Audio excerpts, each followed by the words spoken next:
वजह कर इनके लिए साधु का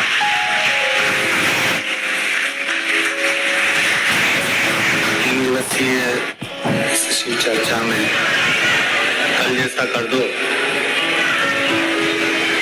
3 दिवसीय बाहर आवाज नहीं आ रही है, बाहर भी आवाज नहीं, हॉल में नहीं है।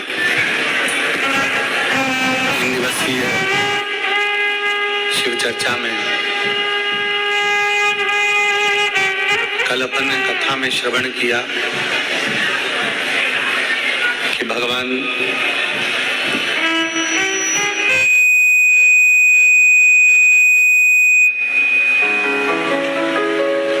पीपल, बेलपत्र और आंवले के वृक्ष की पूजन का विधान है, उनके पूजन का महत्व। एक कथा के प्रथम दिवस में आप लोगों को सभी ने, शिव भक्तों ने श्रवण किया था कि सभी लक्ष्मी जी को अपने घर में बुलाना चाहते हैं, पर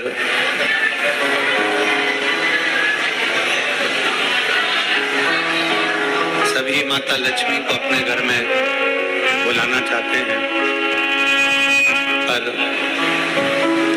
कोई लक्ष्मी जी से पूछे कि वो कहाँ जाना चाहेंगे। कल जैसी आवाज करो, परसों कल अच्छी आवाज थी, आज बिल्कुल गड़बड़ कर दी है। कोई माता लक्ष्मी जी से पूछे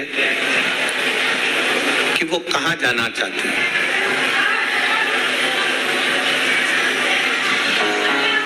किस स्थान पर वो रहना चाहती हैं, किस स्थान पर वो जाना चाहती हैं।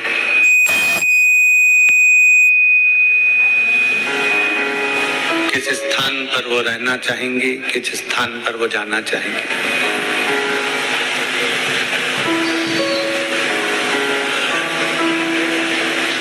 एक आपका विचार होता है कि लक्ष्मी हमारे घर आए, महालक्ष्मी हमारे घर में प्रवेश करे।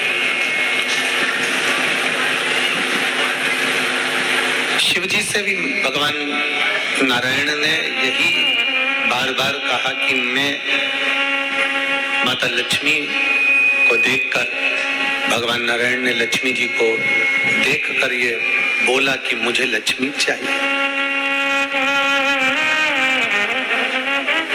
ये लक्ष्मी हमारी हो जाए, ये लक्ष्मी हमको प्राप्त हो जाए। ये स्वयं भगवान नारायण भी भगवान शंकर से कहते हैं कि लक्ष्मी हमें प्राप्त हो, ये लक्ष्मी हमें मिले। शंकर भगवान ने माता ख्याति देवी से, शिवजी ने माता ख्याति देवी से केवल एक ही बात कही कि ख्याति माँ, आप लक्ष्मी जी का विवाह मेरे साथ करना चाहती हैं। आप लक्ष्मी जी को मुझे परणाना चाहती हो, मेरे साथ में विवाह करना चाहती हो, पर लक्ष्मी को नारायण को दिया जाए तो वो श्रेष्ठता होगी। नारायण से क्या मतलब है?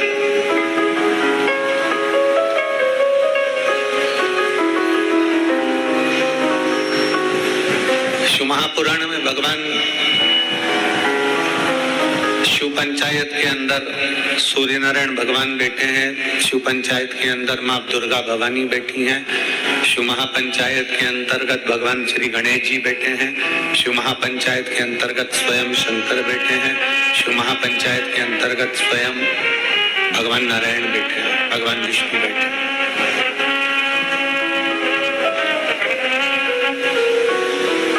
शिव महापंचायत के अंदर ये सब विराजमान है। नारायण क्या?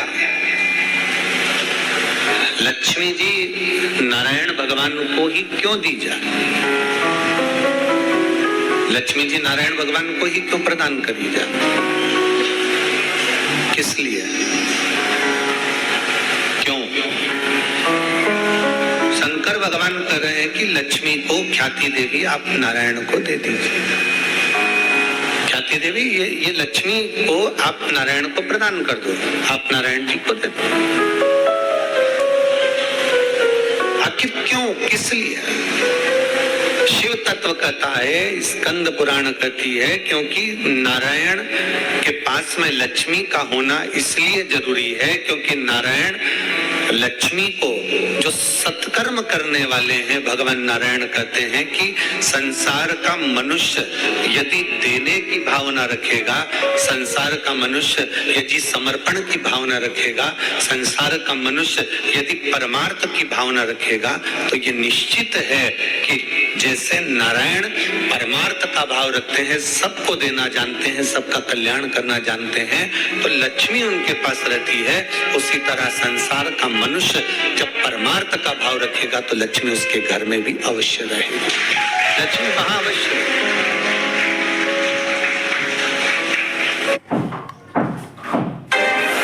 समर्पण के भाव में, जो हमारे हृदय का भाव है, हम भगवान को जो कुछ समर्पित करें, भाव से हम जो देते हैं, लक्ष्मी हमारे घर में प्रवेश कर जाती है।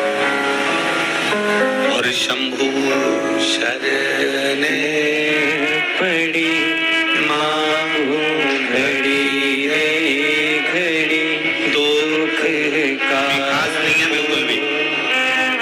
दया करी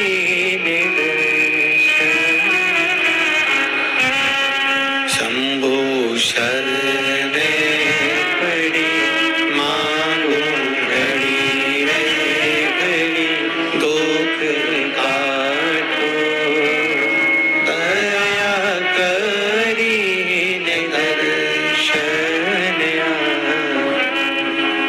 एक परमात्मा का, परमार्थ का जो भाव हो, देने का जो भाव हो, उसमें जो आनंद है वो आनंद कहीं नहीं। शिव तत्व कहता है,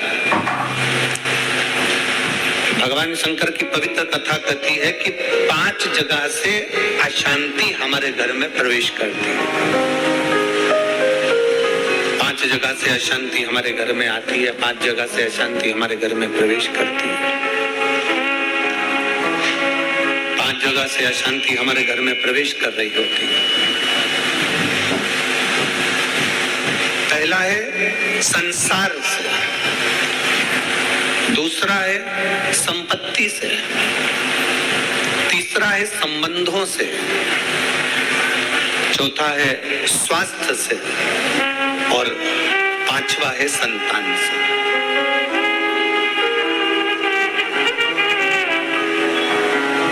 इस कथा को समझिएगा जरा कि 5 जगह ऐसी है जहां से अशांति हमारे यहाँ प्रवेश कर रही है। उसमें 5 जगह में एक जगह संपत्ति भी कही है,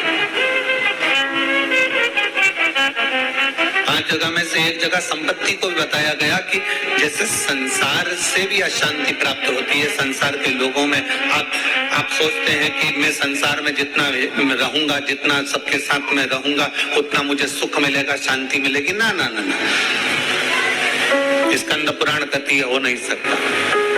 संसार के लोगों के लिए आप दुनिया भर का कितना भी सुख प्रदान कर दीजिए, किसी के लिए आप अपनी जान भी निकाल कर रख दीजिए, संसार के लोगों के लिए आप अपनी पूरी संपत्ति भी लुटा कर रख दीजिए, संसार के लोगों के लिए अच्छे से अच्छा वस्त्र, आभूषण, माणिक, मोती, रतन जो कुछ दे सकते हो दे दीजिए। उसके बाद भी संसार के लोग कहे बिना रह नहीं सकते। आपको कहे बिना रहेंगे नहीं। आप कितना भी सुख उनको दे दीजिए, आप कितना भी सुख उनको प्रदान कर दीजिए, आपको वो सुख आप दे भी देंगे। एक व्यक्ति अगर अपने घर की शादी में करोड़ों रुपए खर्च कर कर पूरे घर के मेहमानों को, संसार के लोगों को, सबको बुला ले और सबको बुलाने के बाद में वो सबका सम्मान करे, सबका आदर करे, सबका सत्कार करे, सब कुछ अच्छा करे, सबका आदर भी करे, सबका सम्मान भी करे, सबको खूब दे भी और खूब खूब प्रदान कर दे, उसके बाद भी दुनिया के लोग कह देंगे हराम का आ रहा होगा तो लुटा रहा होगा। ये दुनिया की रीति है, ये दुनिया का क्रम है। संसार का व्यक्ति जितना आप विचार करेंगे कि मैं संसार के अंदर रहूं, लोगों के अंदर विराजमान रहूं, मुझे यश ही यश मिले, तो बहुत मुश्किल है। आप दुनिया का सारा सुख दे दीजिए तो भी यश की प्राप्ति नहीं हो सकती। थोड़ा बहुत मिल गया तो मिल गया, किसी ने कह दिया, किसी को आपने देते रहे तो मिल गया। संसार अशांति देता, संपत्ति।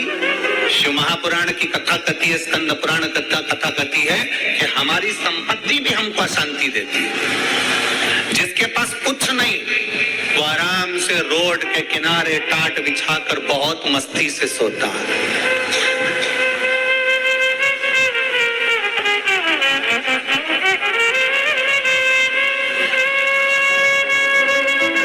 और जिसके पास में बहुत कुछ है, सारी संपदा भरी पड़ी हुई है, सारी दौलत भरी पड़ी हुई है, सुंदर बंगला है, डनलप का गद्दा है, एसी भी लगा है, पलंग भी लगा है, नौकर चाकर सब कुछ लगे, सब कुछ, तो भी उसको नींद नहीं आती है। कितना सुंदर कहा गया शिव महापुराण के अंतर्गत, कितनी सुंदर बात कही गई कि शिव महापुराण की कथा, कई लोग कहते हैं गुरुजी आपकी कथा होती है तो वहां 1 किलोमीटर दूर तो गाड़ी रोक दी जाती है। शिव महापुराण की कथा होती है तो पैदल चलकर बहुत दूर तक जाना पड़ता है, बहुत दूर तक।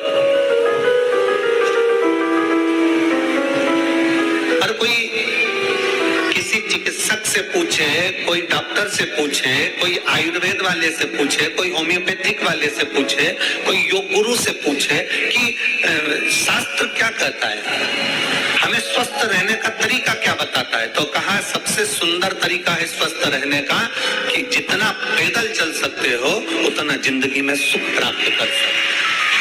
अब भगवान भोलेनाथ जी की कथा सुनने के लिए आप लोग आते हैं, शंकर जी की कथा में आप लोग पहुंचते हैं, शिव पुराण में पहुंचते हैं, तो बाबा भोलेनाथ पहले ही तुम्हारे स्वस्थ रहने की व्यवस्था कर देता है।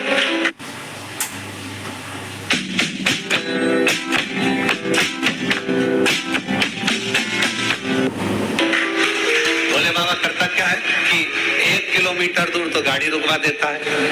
तुम कितने बड़े भी सेठ हो, 1 किलोमीटर दूर गाड़ी रुकवा दी और बड़े प्रेम से पैदल आराम से चलते कथा में पहुंच गए, आसन लगाया, बैठ गए, बैठने के बाद वापस जाने की तैयारी हो जाती है। शिव महापुराण की कथा कहती है संपत्ति सुख नहीं देती, संपत्ति अशांति देती। संपत्ति शांति नहीं दे सकती, वैभव दे देगी। आप डनलप के गद्दे पर सो जाओगे, आप खूब जेवर पहन लोगे, आप अच्छे वस्त्र पहन लोगे, आप आभूषण धारण कर लोगे, सारा सुख तुम्हारे पास में आ जाएगा, पर शांति नहीं आ सकती।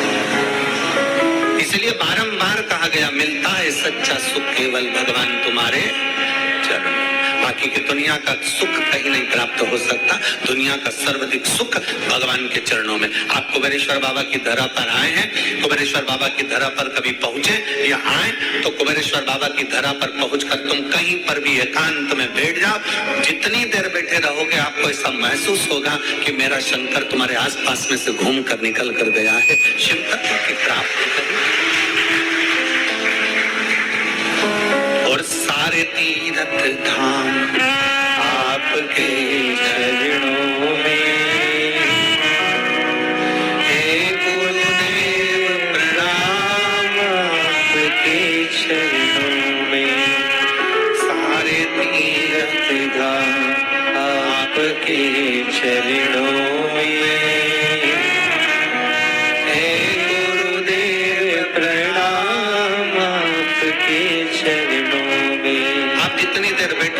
परमात्मा के चरणों में जितनी देर विराजमान हो, परमात्मा के चरणों में जितनी देर बैठे हो, उतनी देर तुम्हें शांति है, उतनी देर आनंद है। तो शिव तत्व कह रहा है कि संसार में शांति नहीं है, संपत्ति में शांति नहीं है। शिव तत्व कह रहा है संबंधों में शांति नहीं है। जितने संबंध बनाते चले जाओगे, नहीं साहब हमने इनको हमारा भाई बना लिया, घर का भाई नहीं बनी लिया, भाई बना के बैठे। नहीं साहब इसको हमने हमारी बेटी बना लिया, घर की बहन बेटी को साड़ी नहीं दिला रही और दूसरी बेटी बनाते थे। नहीं साहब इनको हमने हमारा काका जी बना लिया, तो घर का काका जमीन और जायदाद के लफड़े में पड़ा, आज तक नहीं सुलझ रहा और एक और काका बना के तैयार कर लिया। नहीं साहब ये हमारी बुआ है, नहीं साहब ये हमारा ये है, नहीं। संबंध जितने जितने संसार के लोगों से जोड़ोगे, शिव पुराण कहती है जो हमारा संबंध है जितने लोगों से जुड़ा है उतना ठीक है, पर अलग से कोई संबंध जोड़ने का प्रयास मत करो, अलग से परमात्मा को जोड़ने का प्रयास करो तो जीवन की सार्थकता, जीवन के साथ परमात्मा को जोड़िए, परमात्मा को अपने करीब लाने का प्रयास करिए, परमात्मा को अपने नजदीक लाने का प्रयास करिए। परमात्मा को अपने करीब में जितना जितना लेकर आओगे उतना उतना सुख और शांति आपके जीवन में आती चली जाए, उतनी शांति, उतना सुख। शिव महापुराण की कथा के माध्यम से 3 दिवसीय शिव चर्चा का ये सुंदर संवाद, आज तृतीय दिवस है, विराम का दिवस है। स्मरण रहे, संसार से, संपत्ति से और संबंधों से शांति की अनुभूति नहीं है, संबंध भी हमको अशांति देते हैं।